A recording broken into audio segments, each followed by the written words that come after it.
Vamos fazer a leitura da palavra de Deus,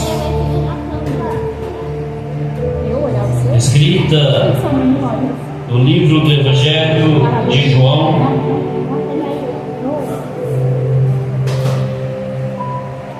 Evangelho de João, capítulo de número 19.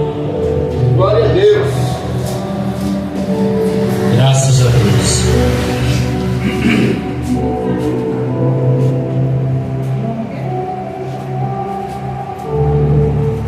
João 19, Evangelho de João, capítulo 19. Vamos estar lendo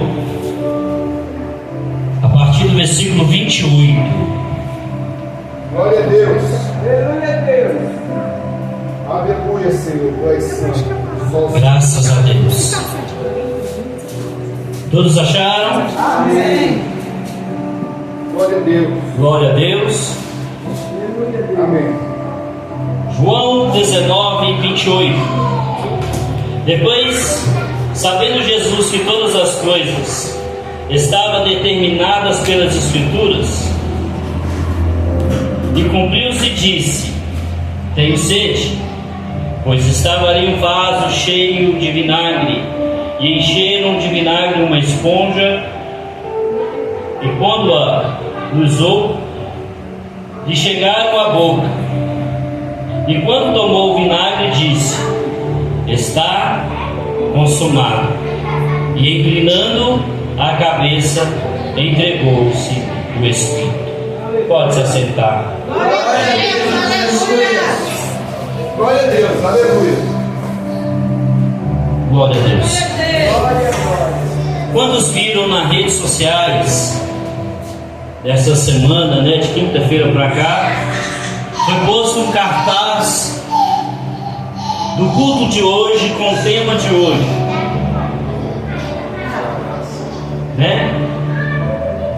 E no cartaz estava falando do nome da igreja, o endereço da igreja, tinha um louvor de fundo, e o tema era o início da graça. O início da graça.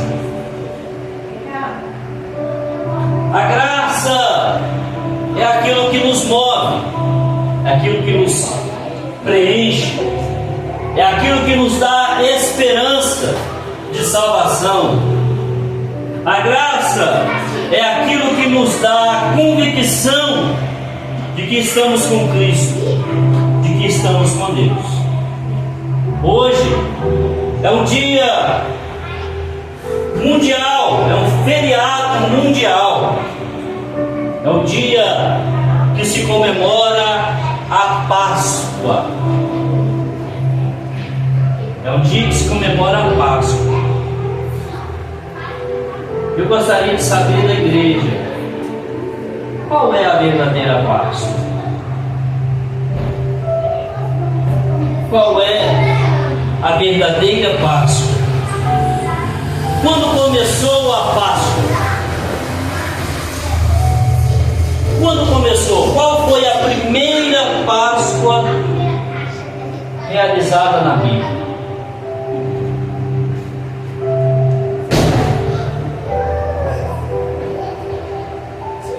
Aleluia. Páscoa significa saída, caminhada pelo caminho. Páscoa significa um novo rumo, uma nova trajetória.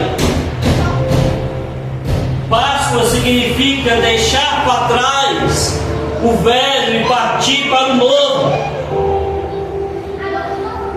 Todo mundo conhece a história do povo hebreu, dos israelitas no Egito. Foram para o Egito, viveram ali no Egito 400 anos. Foram escravos no Egito, forçados ao trabalho braçal, até que um dia o povo clamou ao Senhor, o Senhor ouviu o clamor daquele povo, e aquele povo orou ao Senhor fervorosamente, o Senhor ouviu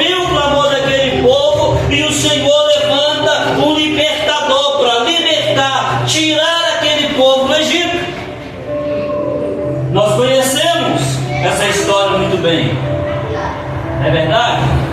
Até outro dia mesmo, não sei se está passando ainda, mas passa nas tardes da Record. O Senhor envia Moisés para libertar aquele povo. Faraó endurece o coração. O Senhor envia pragas e mais pragas e mais pragas e mais pragas, um total de 10 pragas. Total de 10 pragas. Para confrontar a Faraó, para confrontar os deuses que eram adorados no Egito, para confrontar a religião egípcia. Mas no momento que Deus anuncia a Moisés que vai enviar a 10ª praga no Egito, Deus anuncia a Moisés para celebrar um culto, uma festa. Deus fala com Moisés: Moisés, o anjo da morte vai passar e vai tocar os primogênitos dos homens, dos animais, das bestas feras e de tudo que tem no Egito. Mas vocês vão celebrar uma festa. Vocês vão preparar pães asmos, pães sem fermento.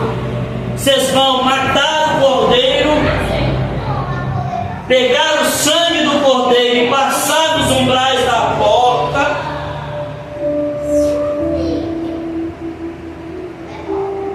para que quando o anjo vier e ver no sinal da porta o sangue, ele não vai entrar, vai passar. Ele vai passar. E enquanto o anjo estiver passando, é para os filhos de Israel estar se alimentando, se banqueteando da carne do cordeiro e dos pães asmos. E essa será uma noite de Páscoa, diz o Senhor. É ali que começa a Páscoa, uma festa judaica que ultrapassou as barreiras e hoje é uma festa mundial, o Dia Mundial da Páscoa, um dia sagrado que eleva todas as religiões para comemorar a Páscoa do Senhor. 3 festas tem em Israel, grandes festas, tem muito mais, mas 3 grandes festas tem em Israel. A primeira grande festa que tem em Israel é a festa da Páscoa, e isso ultrapassou as barreiras, porque começa lá em Moisés, e todo ano eles comemoravam a Páscoa. Todo ano se comemora a Páscoa em Israel. A segunda festa, que acontece 50 dias depois da Páscoa, é a festa de Pentecostes. Para os israelitas, a festa é chamada da colheita. Para os israelitas, a festa é chamada festa da colheita, mas o nome colheita no grego é Pentecostes. Então, para o grego é festa dos Pentecostes, para o Israel, festa da colheita. E a terceira festa é a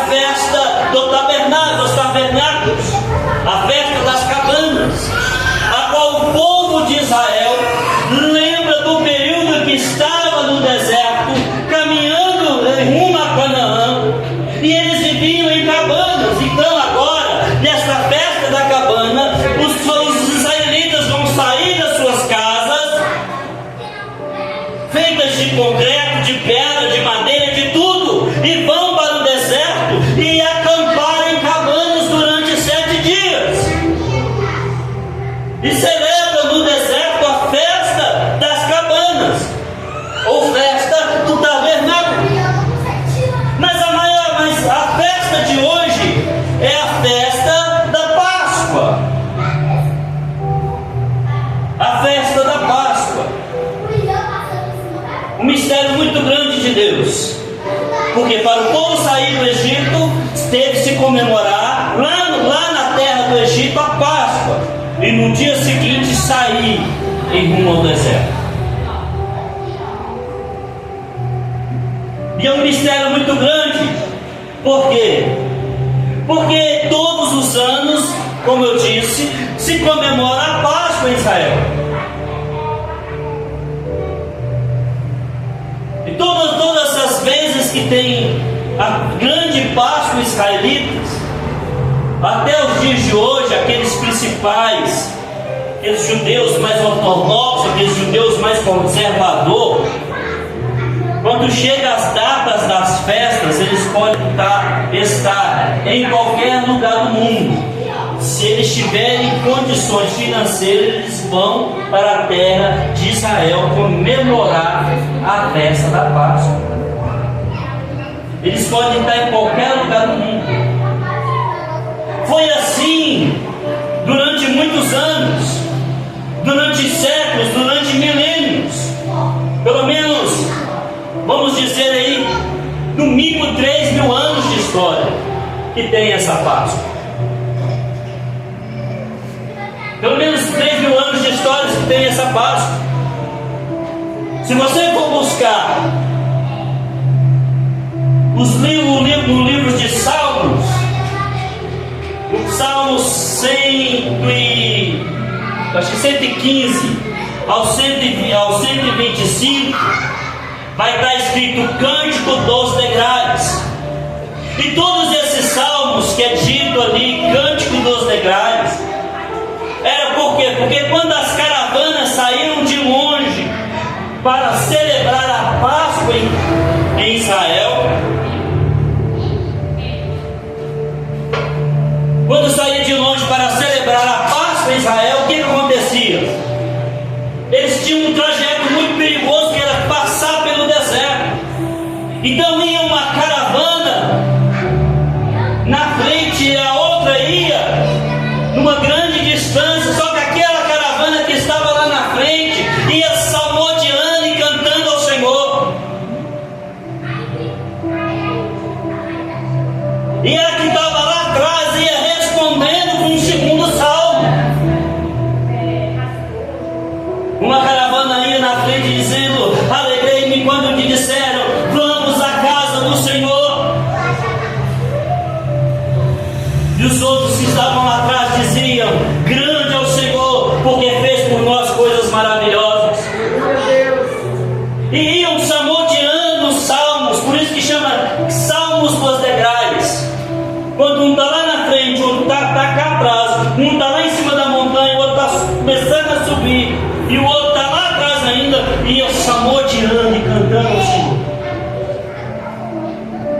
Há registros que há 3 séculos atrás, grandes caravanas faziam a mesma coisa, ia para sair de onde estivesse e ia para Israel adorar a Deus na Páscoa.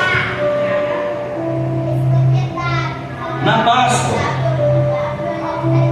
Hoje nós temos uma Páscoa muito comercial, mas não podemos deixar perder o sentido da verdadeira Páscoa. Hoje Deus escolheu esse culto para que cada um de nós pudéssemos ouvir a palavra, esta palavra.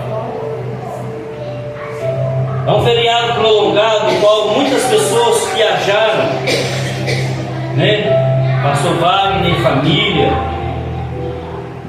falou que ia viajar, e seria até o pastor Wagner que pregaria hoje, mas ele tinha uma viagem marcada já em família. Então a gente às vezes chega na igreja mais cansado, pouca gente. Não chega na igreja aquele culto, não é aquele culto animado. A gente já chega meio escurecido. Mas não pode ser assim o culto de Páscoa. Não pode ser assim, porque o culto de Páscoa tem que ser uma festa para o nosso Deus. Tem que ser uma festa para o nosso Deus. Irmãos, caminhando nessa festa da Páscoa, caminhando junto, todos os anos celebrando essa festa, nós vamos entrar agora ao texto, aproximar no texto que nós lemos. Jesus está pregando, caminhando, curando, libertando, e o sumo sacerdote, os sacerdotes, a cúpula sacerdotal, os fariseus, estão cada vez mais preocupados, mais irados, mais revoltados com as palavras que Jesus falava. Porque todas as vezes que Jesus entrava num templo, ele tinha uma palavra dura para aqueles religiosos. Todas as vezes que Jesus entra no templo e começa a ensinar, e que já chega a ele, os sacerdotes, os fariseus, eles sempre tinham uma palavra dura. Porque não adianta nada a gente falar que é e não ser. Deus conhece o nosso coração. Eu não posso falar que eu sou fiel a Deus e não ser no meu íntimo, porque Deus conhece o meu coração. Não adianta eu ter uma postura e falar: eu sou pastor da igreja, eleitos pela graça. Mas Deus conhece o meu coração quando eu estou longe da eleitos pela graça. Deus conhece o meu coração dentro da minha casa. Deus conhece o meu coração dentro do carro quando eu estou dirigindo sozinho. Deus conhece o nosso coração. Aleluia. Teve um mosquito pentecostal aqui que foi parar dentro da minha garganta. Glória a Deus. Está vendo esse mosquitinho voando aí? Ó? Teve um que foi parar dentro da minha garganta. Não adianta, irmãos, a gente transparecer ser alguma coisa e não ser. Jesus, uma vez, ele entra no templo e de forma dura começa a pregar. Aí os fariseus vão chegando, se aproximando dele. Os sacerdotes vão chegando aí perto dele. E ele vai falar assim: olha, tudo sepulcro caiado, de boa aparência, boa postura, mas por dentro fede, por dentro está cheio de podridão. E isso magoava o conceito dos fariseus e dos sacerdotes. Glória a Deus. Aleluia. Isso magoava, deixava eles estressados. E sabe o que mais assustava? Sabe o que mais assustava os sacerdotes nas pregações de Jesus? Você lembra quando Moisés estava no monte e que o Senhor apareceu para ele na sarça ardente?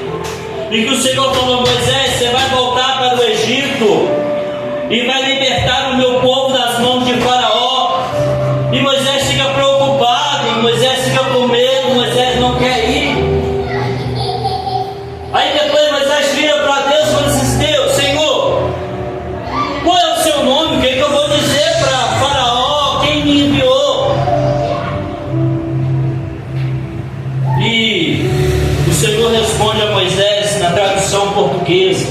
língua. O meu nome é Eu Sou o que Sou. Eu sou o grande Eu Sou. Irmãos, e todas as vezes que Jesus ia falar para os fariseus e para os sacerdotes, eles ouviam Jesus assoando assim: Eu sou. Eles se indignavam de raiva, porque o único que pode dizer Eu sou é Deus. Aí Jesus chega no dentro do templo e começa a ensinar e fala: Ei, eu sou o pão da vida. O pessoal falou: opa, quem quer? Eu sou o pão da vida. E nos últimos sermões de Jesus, Jesus vai falar assim: Eu sou o Filho de Deus.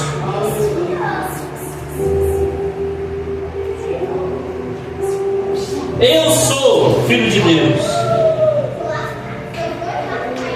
Aí os discípulos vão falar assim: Senhor, mostra-nos o Pai, para que nós também possamos conhecê-lo. Aí Jesus vai falar assim: eis aqui, ó, eu sou. Você quer conhecer o Pai? É eu aqui. Você quer conhecer o Filho? É eu aqui. E isso irritou os fariseus, isso irritou os sacerdotes, e começaram a julgar a Jesus por blasfêmia.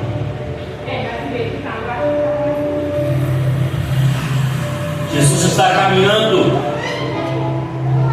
a Páscoa está chegando, e Jesus está pregando, e agora Jesus decide ir a Jerusalém celebrar a Páscoa. Ele vai celebrar a Páscoa, e ele vai caminhando para Jerusalém, e o texto possamos conjecturar que agora Jesus está entrando em Jerusalém, mas talvez estava um pouco cansado da caminhada, e ele vê o jumentinho, ele sobe no jumentinho e começa a caminhar a sua entrada em Jerusalém. Mas as pessoas que viram Jesus vindo montado no jumento começam a clamar ao nome dele: bendito é o que vem no nome do Senhor, Hosana, bendito é o que vem no nome do Senhor, e começa a clamar a Jesus como o rei bendito que vem no nome do Senhor. E ele entra aclamado como rei, e ao entrar no templo ele começa o discurso dizendo: eu sou o pão vivo que desceu do céu. Você lembra qual é o primeiro elemento da Páscoa? O pão asmo.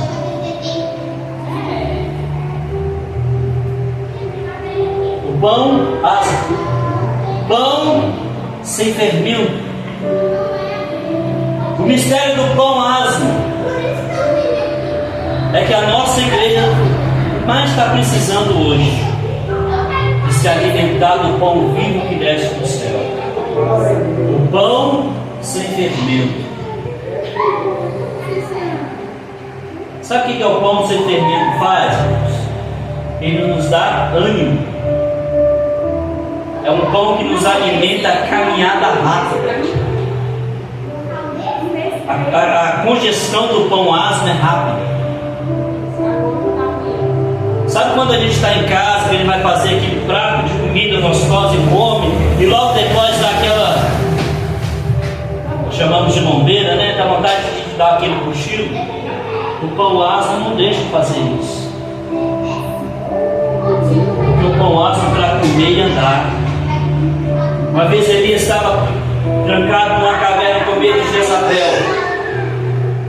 O anjo do Senhor aparece a Elias e fala para Elias: por que você está escondendo, homem? Grande é a caminhada que Deus tem para com você.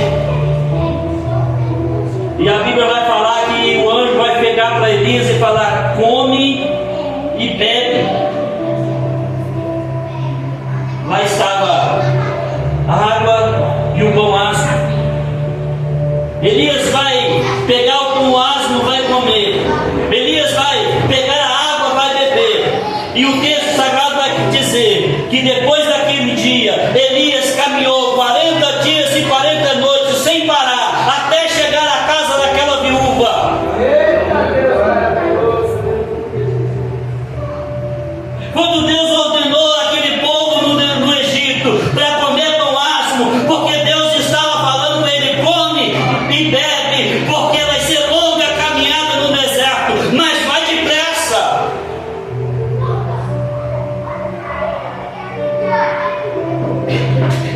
Há um mistério muito grande quando o povo estava caminhando no deserto, porque quando eles partiram para caminhar, eles caminharam no mínimo 3 dias e 3 noites sem parar. Eles não pararam para descansar nem para nada.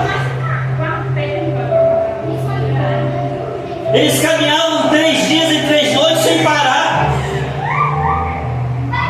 Tinha velho, tinha criança, tinha pessoas muito idosas, debilitadas, mas caminhou porque se alimentou do pão. Até que o faraó olhou e falou: vou atrás daquele povo. 3 dias depois, o faraó vai atrás. E Deus libertou aquele povo da mão dos egípcios. Hoje a nossa igreja precisa se comer desse pão. Jesus entra no templo e fala: eu sou o pão vivo que desceu do céu. Aquele que comer a minha carne nunca mais terá fome. Aquele que beber o meu sangue nunca mais terá sede.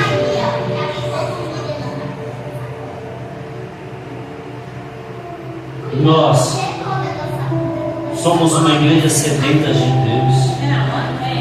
Nunca se viu uma geração de crentes velhos, de crentes maduros, mas de crentes sedentos de uma vida espiritual forte, sedentos de uma vida espiritual sadia, sedentos de uma vida espiritual sólida, firme.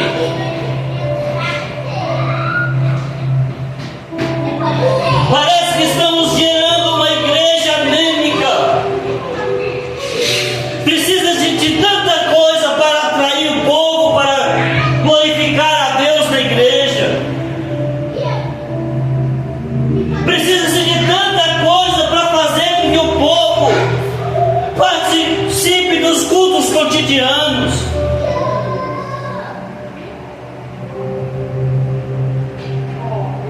Precisa de tanto incentivo para louvar. Precisa de tanto incentivo para ler a Bíblia.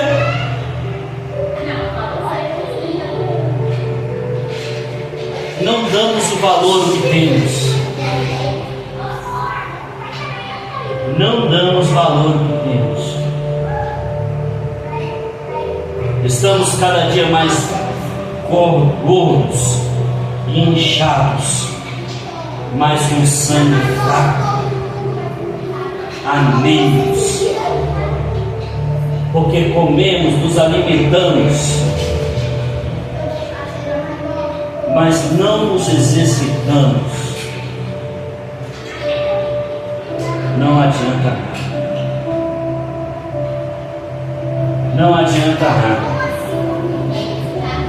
Uma pessoa que tem uma anemia profunda, ela é debilitada a fazer algumas coisas. Uma pessoa que tem anemia profunda, muitas das vezes ela vai ter insônia, ansiedade. A pessoa que tem anemia profunda, ela não consegue correr, pegar peso, exercitar, tudo ela está cansada. Mas a pessoa obesa é praticamente a mesma coisa. A nossa igreja, a igreja evangélica, ela está entre uma junção de obesidade e anemia. Uns comem demais, tem muita palavra, palavra, tem muito conteúdo espiritual, tem muita oração, mas está obeso porque não consegue colocar isso à prática, não consegue celebrar a festa da Páscoa, não consegue celebrar a festa do pão. Quantos outros estão sendo escravizados, não têm alimento, estão comendo tudo que é amargo, tudo que é podre, estão anêmicos e também não conseguem se levantar.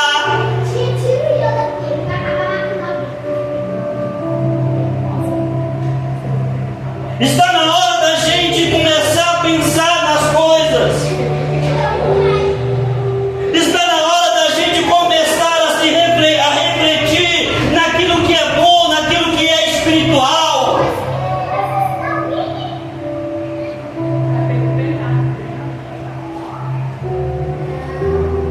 Será que estamos comendo do pão da vida? Será que estamos desfrutando de um Cristo vivo, ressuscitado, que diz para cada um de nós que aquele que come da minha carne nunca mais terá fome? De um Cristo que chega por uma mulher samaritana cheia de pecado, cheia de imundícia e iniquidade, e diz para ela: se você beber a água que eu lhe der, nunca mais você terá sede.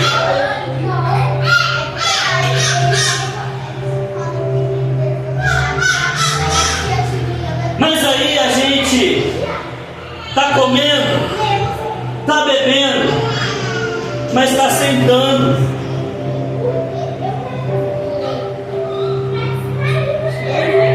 Está cochilando depois do almoço.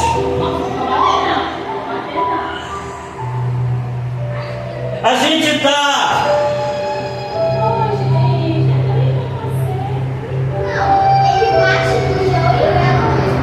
dormindo depois do almoço.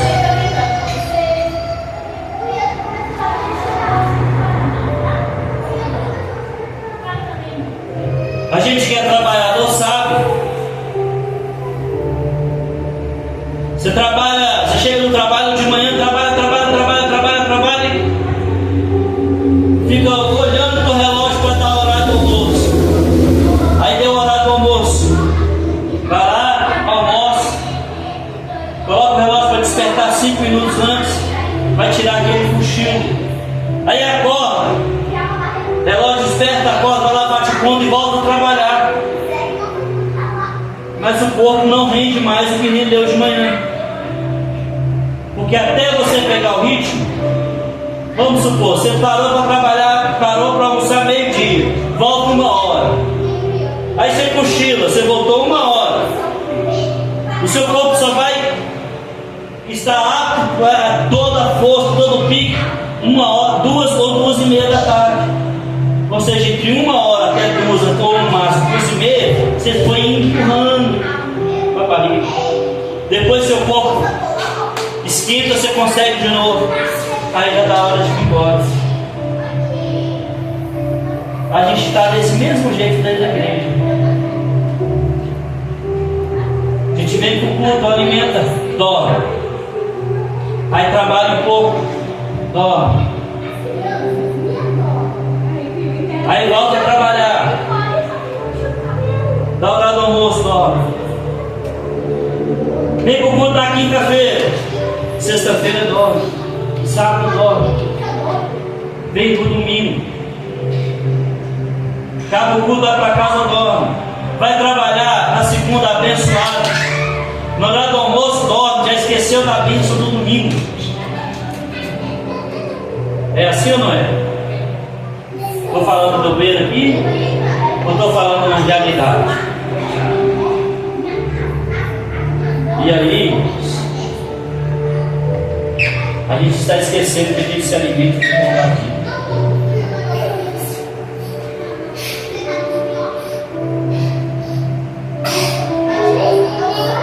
Nós não entendemos que o Senhor tem um chamado para cada um de nós. Nós não entendemos que o Senhor tem um ministério para cada um de nós.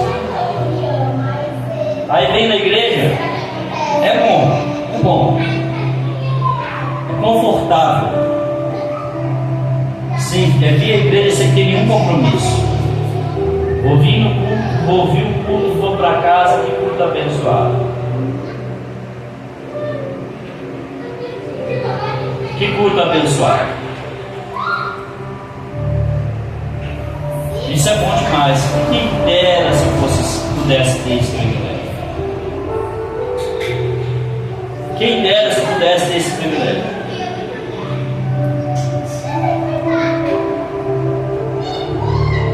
Mas existe uma coisa, que esse mistério é grande demais. O mistério é grande demais, que até hoje ninguém nunca soube me responder. Já perguntei a várias pessoas, vários teólogos, ninguém soube me responder com clareza. A pergunta é: o que é galardão?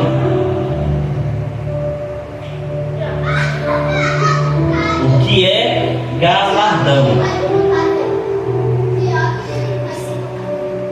Sabe por quê? Porque salvação é uma coisa.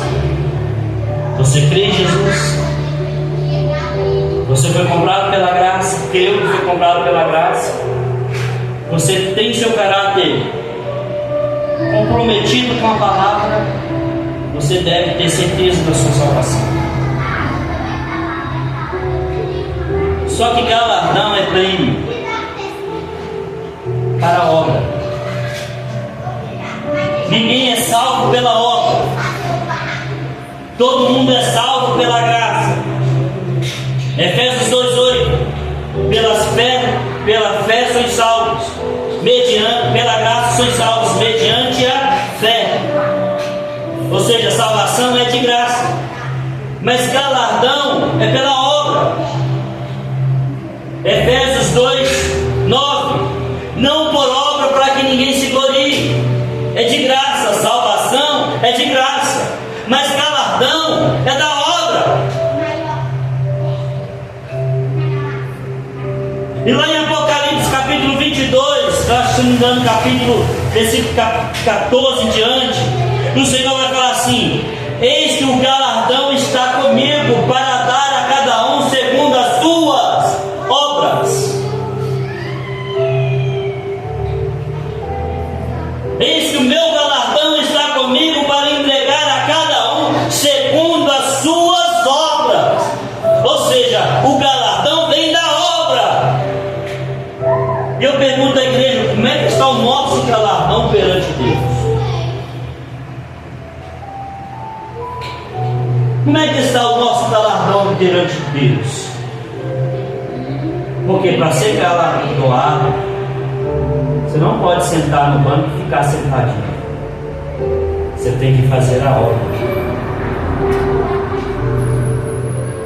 Você tem que fazer a obra. Você tem que fazer uma obra social. Você tem que fazer obra na igreja. Você tem que fazer obra no trabalho. Você tem que fazer obra para os seus vizinhos. Tem pessoas que acham que fazer a obra é pegar o microfone e cantar. É pegar o microfone e pregar. É fazer alguma coisa. Não é só isso, irmãos. Não é só isso. Essa obra de igreja, de púlpito, é a mais pequena que tem.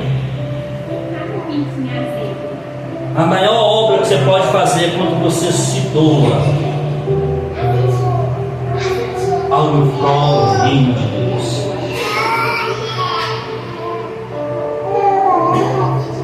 A maior obra que você pode fazer é quando você dobra o seu joelho e ora a favor de alguém. Não só ao seu favor, mas a favor de alguém.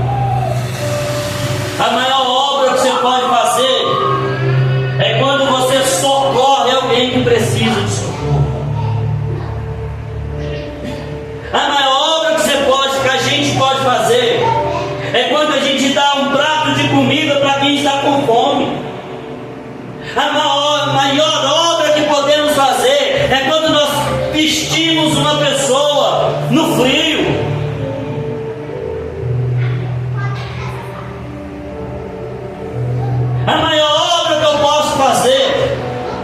tenho que fazer. É quando eu vejo meu irmão no sufoco, eu vou lá, ajudo ele. Naquilo que for preciso. A igreja precisa de obreiros. A obra do Senhor precisa de obreiros. Porque a seara é grande. E são poucos os que trabalham. É por isso que aqui na igreja, a gente é uma igreja educadora. A pessoa chega, a gente dá oportunidade para cantar, para dar saudação, para orar. E ali a gente vai estudando qual é o talento da pessoa. Ali a gente vai estudando qual é o chamado da pessoa. Porque a igreja é a escola, mas a seara é lá fora. Aqui é o curso, mas a prática é lá fora. Então está na hora de cada um de nós começar a colocar a mão firme e aprender no curso que é dado na igreja. Já passou da hora da gente crescer. Passou da hora da gente crescer. Porque se a gente não busca isso, a gente engorda.